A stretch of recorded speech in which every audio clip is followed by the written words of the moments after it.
إذاعة القرآن الكريم من القاهرة. فقه المرأة في رمضان.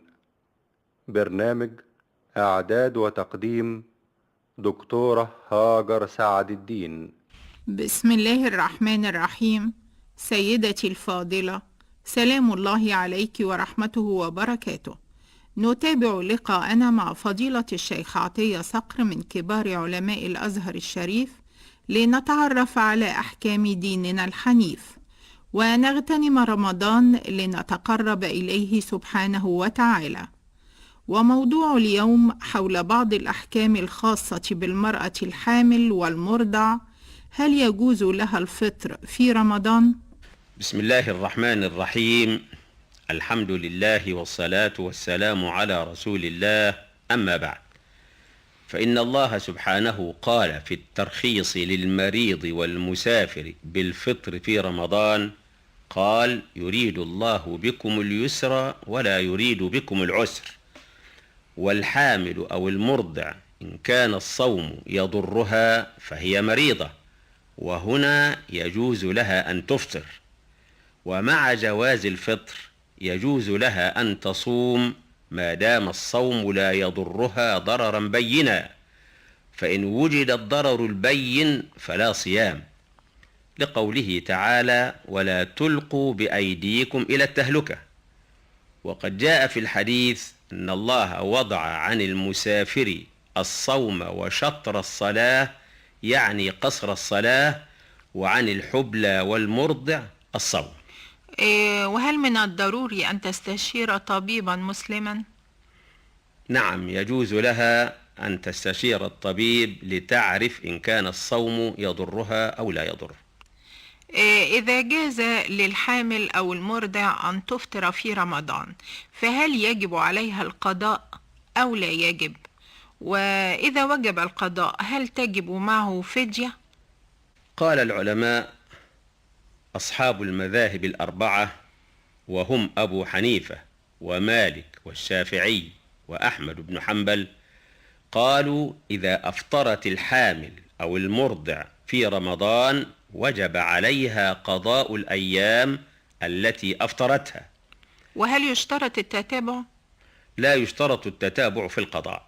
لكن هل تجب مع القضاء فدية أو لا تجب؟ هناك خلاف بين العلماء في هذه النقطة، ومن الحكمة أن نذكر أقوالهم فيها لتختار كل واحدة ما يناسبها من هذه الآراء، وكلها صحيحة يجوز العمل بأي رأي منها. فالمالكية قالوا: ليس على الحامل فدية مع القضاء، أما المرضع فعليها فدية مع القضاء. والحنفية قالوا: لا تجب مع القضاء فدية، سواء للحامل والمرضع، وفي هذا المذهب تيسير. والشافعية والحنابلة قالوا: إن كان الفطر خوفا على الولد فقط وجب مع القضاء كفارة، وفي غير ذلك لا تجب كفارة مع القضاء، وللمرأة أن تختار من هذه الأقوال ما تريد. قرأنا في الكتب أن هناك رأيا يقول إن الحامل أو المرضع إذا أفطرت في رمضان ليس عليها القضاء، وإنما يجب عليها الفدية فقط، فهل هذا صحيح؟ نعم، هذا صحيح وموجود في الكتب. روي عن ابن عباس رضي الله عنهما، وكذلك عن ابن عمر رضي الله عنهما، أن الحامل والمرضع مثل الشيخ الكبير الذي لا يطيق الصيام إلا بمشقة شديدة، ليس عليهما القضاء، وإنما عليهما الفدية فقط. يروي البزار أن ابن عباس كان يقول لأم ولد له حبلى، كان يقول لها: أنت بمنزلة الذي لا يطيقه، فعليك الفداء ولا قضاء عليك. وصحح الدارقطني إسناد هذا الحديث.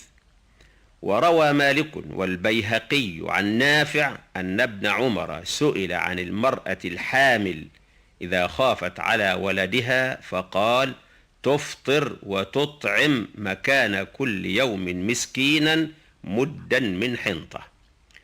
وإذا كان ابن عباس وابن عمر لا يوجبان القضاء على الحامل والمرضع إذا أفطرتا في رمضان، فإن هناك رأيا لابن حزم لا يوجب عليهما لا قضاء ولا كفارة. ولا شك أن رأي الأئمة الأربعة هو أقوى الآراء من وجوب القضاء حتما. أما الفدية مع القضاء ففيها الخلاف المذكور. وهل الفدية التي تدفع مع القضاء لا بد أن تكون حبوبا أو يجوز أن تدفع قيمتها نقدا؟ لا مانع من دفع القيمة، وهي تختلف من بلد إلى بلد ومن عصر إلى عصر، وقد تكون أصلح للفقير من الحبوب ونحوها.